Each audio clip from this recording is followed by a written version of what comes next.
पाठशालाको ट्रेनिङ भिडियोमा यहाँलाई स्वागत छ। अब पाठशालासँग एग्रिमेन्ट भइसकेपछि स्टुडेन्ट माइग्रेसनको लागि पाठशालालाई कसरी डाटा दिने भन्ने कुरामा हामी यहाँ सिक्नेछौँ। पाठशालाले तपाईलाई एउटा एक्सेल फाइल पठाउनेछ। स्टुडेन्ट टेम्प्लेट नामको एउटा एक्सेल फाइल इमेल अथवा व्हाट्सएप थ्रु पठाउनेछ। त्यो फाइल पाइसके पछाडि त्यो फाइलमा हामीले विभिन्न कुराहरू भर दिनुपर्ने हुन्छ।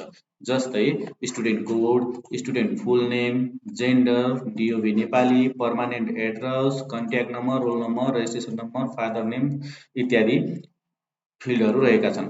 त्यसमा चाहिँ जुन यो रातोले इन्डिकेट गरेको कलमहरू छन्, यो कलमहरू मेन्डेटरी हुन्छ, भर्नै पर्ने हुन्छ र बाँकी यो सेतोमा देखिएको कलमहरू अहिलेलाई अप्सनल छ भने भर्दा हुन्छ, छैन भने नभर्दा पनि हुन्छ। अब यसमा हामीले स्टुडेन्ट कोड, यो स्टुडेन्ट कोड भनेको विद्यार्थीको युनिक कोड हो, जो चाहिँ तपाईले यदि इमिस युज गर्दै आइरहनु भएको छ भने स्टुडेन्ट आइडी भनेर इमिसमा हुन्छ भने, त्यस्तै यदि कुनै सफ्टवेयरहरू चलाइरहनु भएको छ भने त्यहाँ पनि स्टुडेन्ट आइडी अथवा कोड भनेर हुन्छ। त्यो कुराहरू हामीले यो कलममा फिलअप गर्नुपर्ने हुन्छ स्टुडेन्ट कोडमा। र त्यसै गरी student full name, gender, DOB Nepali र पर्मानेन्ट एड्रेस यो चाहिँ तपाईले भर्नै पर्ने हुन्छ। म एउटा इक्जाम्पलको लागि भरेर दिन्छु है त। जस्तै स्टुडेन्ट कोड हामीले यहाँ यसरी राख्दछौँ। त्यस पछाडि स्टुडेन्ट फुल नेम, त्यसपछि जेन्डर, जेन्डरमा चाहिँ यदि मेल हो भने 1 राख्नु होला अथवा फिमेल हो भने 0 राख्नु होला। त्यसपछि डिओबी नेपाली, डिओबी नेपालीको फर्म्याट चाहिँ डिओबी नेपालीको फर्म्याट चाहिँ वर्ष, महिना र गतेमा राख्नुपर्ने हुन्छ।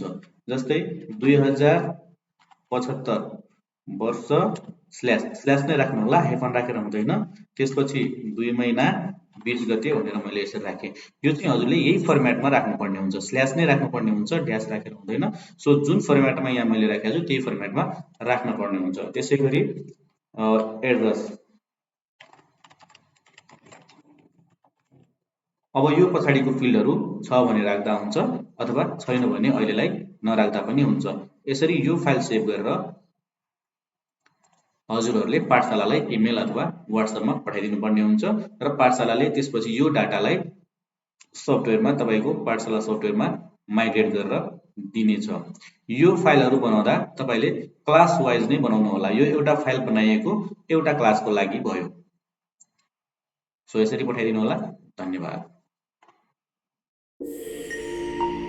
Pathshala, where education meets technology.